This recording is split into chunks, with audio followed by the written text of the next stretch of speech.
కార్యక్రమమును వీక్షిస్తున్న మీ అందరికీ యేసుక్రీస్తు నామమున వందనములు. జీసస్ కేర్స్ మినిస్ట్రీస్ వారి యేసే నా ఆదరణ అను కార్యక్రమునకు స్వాగతము. ఇప్పుడు మా నాన్నగారు పాస్టర్ వై మోహన్ రావు గారు దైవ సందేశం అందించెదరు.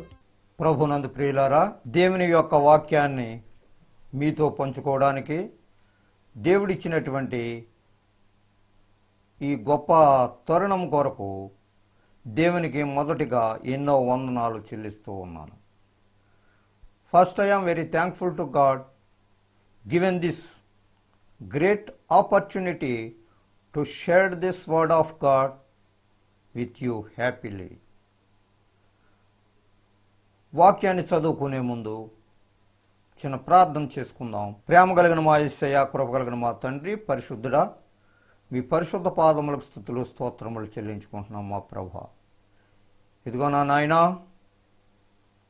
నీ యొక్క వాక్యాన్ని వినటానికి మీ ప్రియ బిడ్డలకు ఈ చక్కని తరుణాన్ని దయచేసినందుకు మీ స్తోత్రములు చెల్లించుకుంటున్నాం ప్రభువా.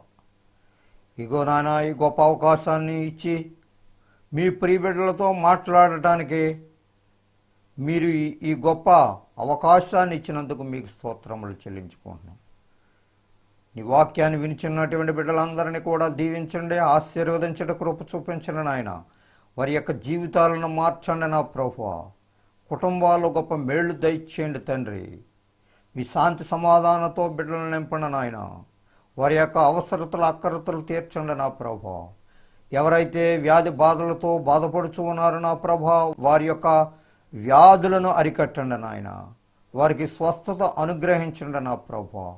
కోర్టు సమస్యలతో, చిక్కు సమస్యలతో ఎవరైతే బాధపడుచు ఉన్నారో నా ప్రభువా, వారితో మీరు మాట్లాడండి.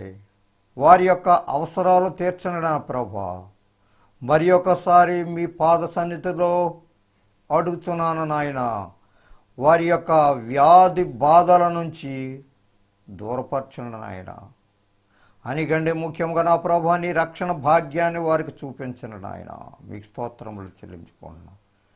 ఇదిగో నా తండ్రి, మీ ప్రియ బిడ్డలందరూ మీ యందు భయభక్తులు కలిగేటువంటి జీవితాన్ని ప్రసాదించి వారి కుటుంబాల్లో మంచి మేళ్లతో నింపమని ఈ కొద్ది ప్రార్థన మీ సముఖములో చేర్చుకొనమని మా ప్రభును ప్రికుమారుడని యేసునామమున వేడుకుంటున్నాం తండ్రి, ఆమేన్. ప్రభునందు ప్రియులారా, దేవుని యొక్క వాక్యాన్ని చదువుకుందాం.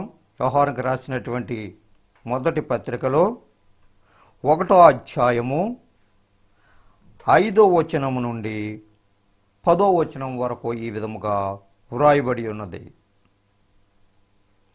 1 John chapter 1 verse 5 to 10. మేము ఆయన వలన విని మీకు ప్రకటించు వర్తమానమేమనగా, దేవుడు వెలుగై ఉన్నాడు. మేము ఆయన వలన విని మీకు ప్రకటించు వర్తమానమేమనగా, దేవుడు వెలుగై ఉన్నాడు. దేవుడు చెప్తా ఉన్నాడు, ఫియర్ నాట్, నీవు భయపడవద్దు. అనేకమైనటువంటి చిక్కు సమస్యలు నిన్ను ఆవరించినప్పటికీ, అనేకమైనటువంటి నీవు భరించలేనటువంటి కష్ట నష్టాలు నిన్ను ఆవరించినప్పటికీ, అనేకమైనటువంటి హింసలతోటి నీ జీవితం ముందుకు కొనసాగుతుందనేటువంటి భయము నీలో ఉండకూడదు. ఫియర్ నాట్, భయపడవద్దు, నేను నీకున్నాను. అది దేవుడు మనకి ఈ చక్కని వాగ్దానం మనకు వ్రాయించి పెట్టి ఉన్నారు. దేవుడు మనతో చెప్తాను, దేవుడు వెలుగై ఉన్నాడు, ఆయన ప్రేమమయుడు. He has given light for us. మనకు మంచి వెలుగునిచ్చేటువంటి దేవుడు మనకున్నాడు. చీకటి ఎంత మాత్రము కూడా నా దగ్గర ఉండదు అనేటువంటి విశ్వాసముతోటి నీవు జీవించినట్లయితే దేవుని యొక్క వెలుగును నీవు చూడగలవు. చీకటి కొంత మాత్రమే. నీవు దేవుని తెలుసుకోలేనంత వరకు కూడా చీకటి నిన్ను ఆవరిస్తూ ఉంటుంది. కానీ దేవుని తెలుసుకొని నీ జీవితాన్ని ఎప్పుడైతే నువ్వు ప్రభువుకి అంకితమైపోతావో, నీ జీవితాన్ని ప్రభువారికి ఎప్పుడైతే సమర్పించుకుంటూ ఉంటావో, దేవుడు ఏం చేస్తున్నారు ఇక్కడ, ఆయన నీ పట్ల వెలుగు చూపించేటువంటి దేవుడు వెలుగై ఉన్నాడు. మనకు చీకటి మనకు దగ్గరకు రానే రాదు. ఎందుకనంటే ఆయన మనకు వెలుగు. ఆయన వాక్యము సత్యమైనది, సత్యమైనటువంటి దేవుడు, సత్యమైనటువంటి వాక్యాలే ఈ బైబిల్ గ్రంథంలో వ్రాయబడి ఉన్నాయి. ఆ సంగతి నీవు ఇక నుంచి అయినా తెలుసుకొని ప్రభువులో నువ్వు మసలుకోవటం ద్వారా నీ జీవితం అంతా వెలుగుతో నింపుతాడు అనేటువంటి వాగ్దానము ఇచ్చినటువంటి దేవుడు మనకు ఉన్నాడు. ఆయన యందు చీకటి ఎంత మాత్రమో లేదు. చూసావా? The darkness go away from you. చీకటి నీలో నుంచి పారిపోద్ది. ఎందుకనంటే దేవుని యొక్క వెలుగును నీవు చవిచూచినట్లయితే, దేవుని యొక్క వెలుగును నీవు పొందుకున్నట్లయితే, దేవుని యొక్క మాటలను నీ హృదయంలో నివసింప చేసుకున్నట్లయితే, దేవునితో ఎప్పుడూ కూడా నీవు మాట్లాడినట్లయితే, పరిశుద్ధ గ్రంథములోని మాటలు ఎప్పుడు నీ హృదయంలో ఉంచుకున్నట్లయితే, పరిశుద్ధ గ్రంథాన్ని నీవు చదివినట్లయితే చీకటి నీళ్ళ నుంచి పారిపోతుంది అని చెప్తా ఉన్నారు ఇక్కడ. ఆయన యందు చీకటి ఎంత మాత్రము కూడా లేదు. ఆయన సత్యమైనటువంటి దేవుడు, వెలుగైనటువంటి దేవుడు. చీకటిని నాలో లేదు అని చెప్పేటువంటి దేవుడు ఈ యొక్క మంచి మాటలను నువ్వు పెడచెవిని పెట్టి నీవు దేవునికి దూరం అయిపోతున్నావు, దేవునికి దూరంగా జీవిస్తూ ఉన్నావు.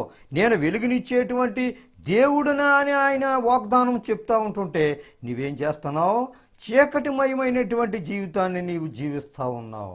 నీవు చీకటమైనటువంటి జీవితాన్ని నీవు జీవిస్తూ ఉన్నప్పుడు వెలుగును నీవు ఎంత మాత్రము కూడా నీవు చూడలేవు. ఆయనను అంగీకరించినట్లయితే ఆయన యొక్క వెలుగును చూస్తావు. ఆయన యందు భయభక్తులు కలిగినటువంటి జీవితం నీలో ఉన్నట్లయితే ఆయన యొక్క వెలుగును చూస్తావు. ఆ వెలుగు నీ కుటుంబంలో ప్రజ్వరిల్లుతుంది. ఎందుకనంటే దేవునిని హృదయపూర్వకంగా నీవు అంగీకరించి ఆయనలో జీవిస్తున్నావు గనక నీవు వెలుగుమైనటువంటి జీవితంలో నీవు ఉంటావు. ఆయన యందు చీకటి ఎంత మాత్రమును లేదు. చూడు, పదే పదే మనము చదువుకున్న ఈ యొక్క చక్కని మాటలు మన హృదయానికి ఎంతో ఉత్తేజాన్ని కలిగిస్తాయి. చీకటి ఎంత మాత్రము కూడా లేనటువంటి దేవునిలో నీవు జీవించలేకపోతున్నావు. వెలుగునిచ్చేటువంటి దేవుడు నేనున్నానని చెప్పినప్పటికీ కూడా నీవేం చేస్తున్నావు? చీకటిలో నడుస్తున్నావు. చీకటిలో నడవటం ద్వారా నీవు అనేకమైనటువంటి నష్టాలకు గురవుతావు. చీకటిలో నీ ప్రయాణము ఎంత మాత్రము ఎదరకు వెళ్ళదు. ఎందుకంటే దేర్ ఇస్ నో లైట్. ఆ వెలుగు లేదు. ఆ వెలుగును పోగొట్టుకున్నావు. దేవుడిచ్చేటువంటి తలాంతులను పోగొట్టుకుని జీవిస్తున్నావు. దేవుడిచ్చేటువంటి కృపలను పోగొట్టుకుని జీవిస్తూ ఉన్నావు. దేవుడిచ్చేటువంటి తలాంతులకు దూరమైపోయి ఉన్నావు. ఎందుకనంటే నీలో చీకటే ఎప్పుడు కూడా ప్రయాణం చేస్తూ ఉంది. చీకటితో నీ మనసు నిండుకొని ఉన్నది కనుక దేవుని యొక్క వెలుగును నువ్వు చూడలేవు. కాబట్టి ప్రభునందు ప్రియులారా, దేవుని యొక్క వెలుగును స్వీకరించటానికి మనము ప్రయత్నం చేయాలి. ఆయనతో కూడా సహవాసము గలవారమని చెప్పుకొని చీకటిలో నడిచిన ఎడలా మనము అబద్ధమాడుచు సత్యమును జరిపింపకుందము. దేవునికి స్తోత్రం. ఆయనతో సహవాసము గలవారమని చెప్పుకొని, అమ్మో ప్రభు అంటే నాకు చాలా భయం, ప్రభువుతోటి నేను ఎప్పుడు జీవిస్తూ ఉంటున్నాను, ప్రభు యొక్క వాక్యాన్ని ఎప్పుడు చదువుతూ ఉంటున్నాను, ప్రభు యొక్క కార్యాల్లో నేను పాలుభాగస్తురాలుగా నేను ఉంటున్నాను, ప్రభు యొక్క క్రియలు నేను చేస్తున్నాను అని నువ్వు పైకి మట్టుకే నువ్వు చెప్పుకుంటూ ఉంటున్నావు. కానీ ప్రభుకి వ్యతిరేకమైనటువంటి పనులు బయటకు వచ్చాక నువ్వు చేస్తున్నావు. కానీ నీ యొక్క జీవితం అంతా కూడా చీకటిమయమయ్యే ఉంటుంది ఇటువంటి కార్యాలు చేసినప్పటికీ కూడా.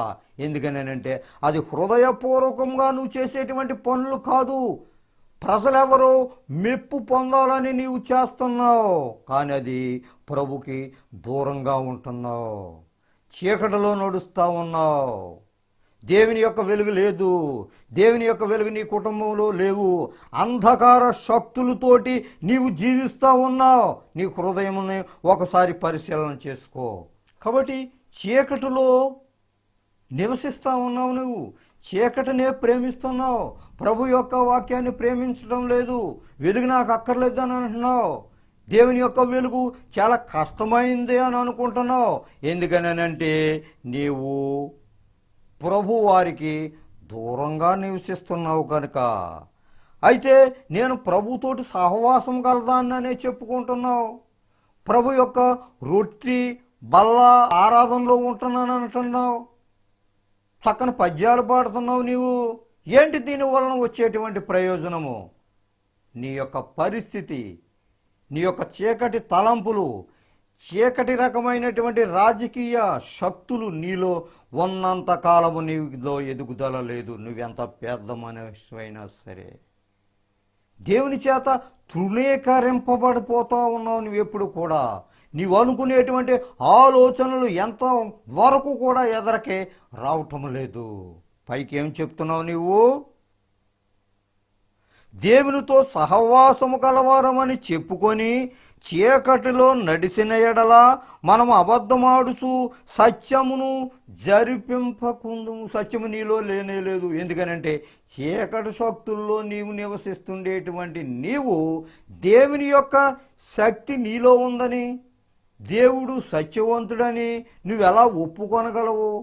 ఎలా దేవుని గురించి సత్యమైనటువంటి మాటలు నీవు చెప్పగలవు? చెప్పలేవు. ఆ ధైర్యము నీకు లేదు. దేవునితో ఒకసారి నువ్వు మాట్లాడుకో. నీ హృదయము ఎంతవరకు దేవునిలో సరి అయినటువంటి పద్ధతిలో, దేవుడు ఈ రకమైనటువంటి పద్ధతులే నీకు నేర్పించాడా? ఎంతో కాలంగా దేవుని సన్నిధిలో నీవు నేర్చుకుంటున్నావు. దేవుని సన్నిధిలో నేర్చుకునేటువంటి బోధలు ఇవేనా?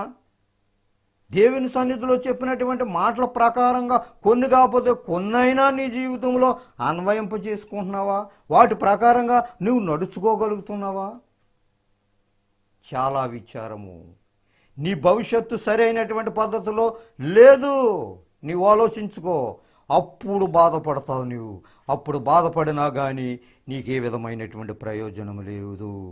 ఏమంటున్నారు? మనం అబద్ధమాడుచు సత్యమును జరిపింపకుందుము. సత్యము నీలో లేదు. దేవుని యొక్క కార్యాలు నీలో లేవు. దేవుని యొక్క మంచితనము నీలో లేదు. దేవుని యొక్క పనులు సరైనటువంటి పద్ధతిలో నీలో దగ్గర లేవు. కానీ నువ్వేమంటున్నావో పైకి భక్తి గలవారమని నీవు చెప్పుకుంటూ ఉన్నావు. పైకి భక్తి గలవారమని ప్రజలు చెప్పుకుంటే నీకు వచ్చినటువంటి కిరీటం ఏంటి?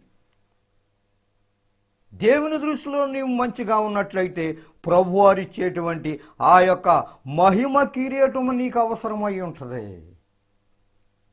కాబట్టి ఈ విధమైనటువంటి మంచి మాటలు నీకు అర్థము కాదు. ఇప్పుడు నీ పరిస్థితి మాడినప్పుడు, అనారోగ్యంతో నీవు బాధపడినప్పుడు, దేవుని లెక్క చేయనటువంటి ప్రజలు అనేకమైనటువంటి ఇబ్బందులకు గురవుతారు. దేవుని ఉగ్రతకు వాళ్ళు పాల్పడిపోతూ ఉంటారు.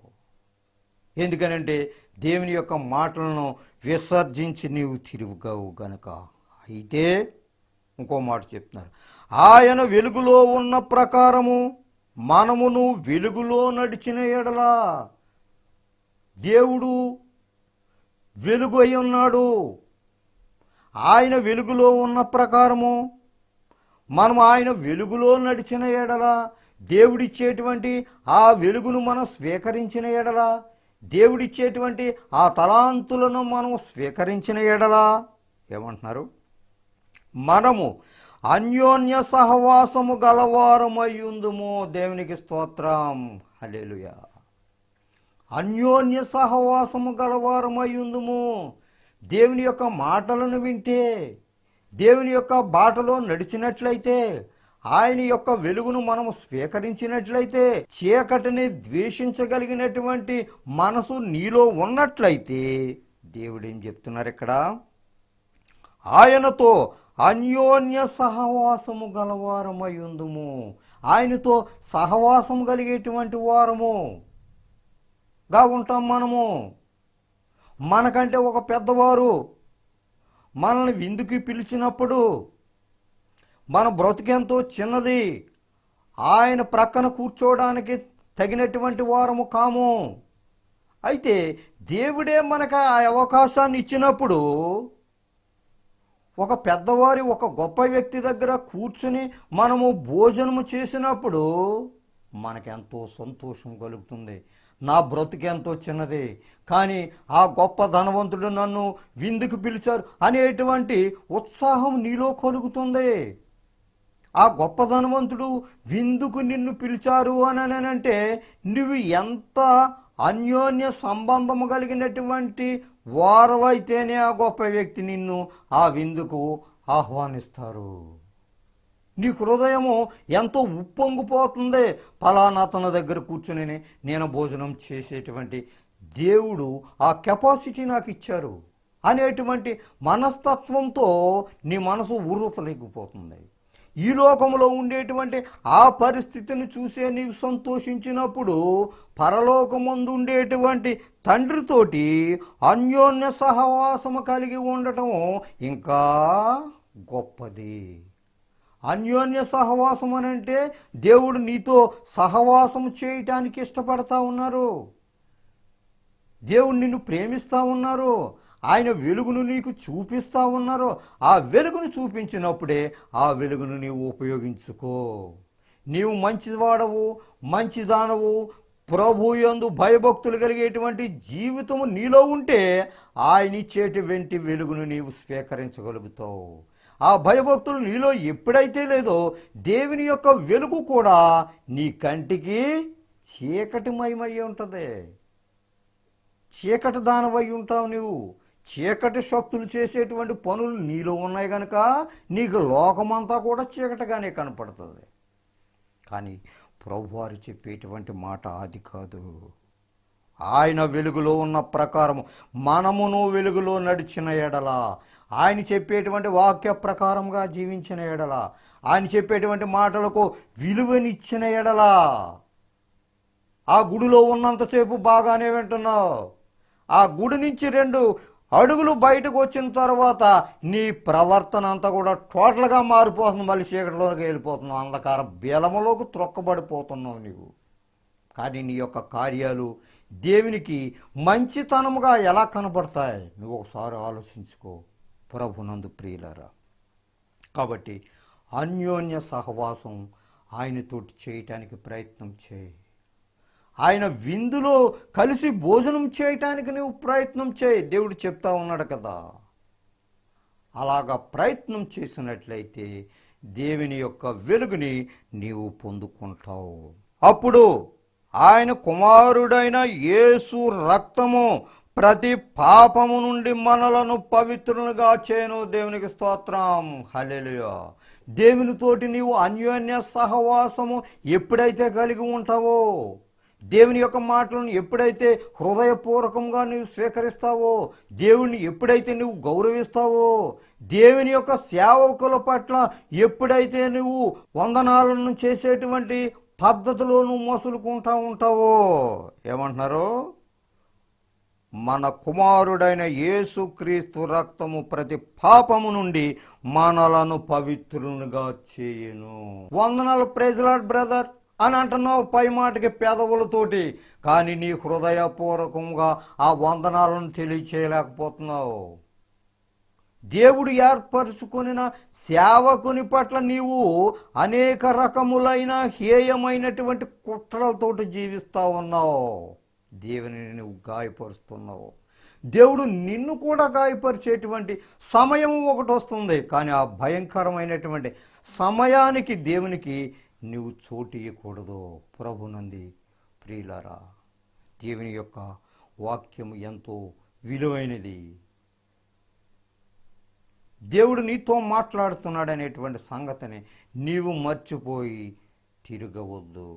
దేవునికి సరైనటువంటి అవకాశాన్ని, దేవునికి సరైనటువంటి సమయాన్ని నీవు ఇవ్వు. దేవునిని హెచ్చించు, దేవునిని పూజించు. ఈ కార్యక్రమాలు నా కుటుంబాల్లో జరిగినటువంటి ఈ గొప్ప మేళ్ళన్నీ కూడా మన ప్రభు అయినటువంటి యేసుక్రీస్తు వారి వలనే జరిగాయి అనేటువంటి సత్యాన్ని ఇతరులకు బోధించు. నువ్వు సాక్షిగా నిలబడు. ఏది నీ సాక్ష్యం? అసలు నువ్వు ఎందుకు బ్రతుకుతున్నావో నీకు తెలియటం లేదు.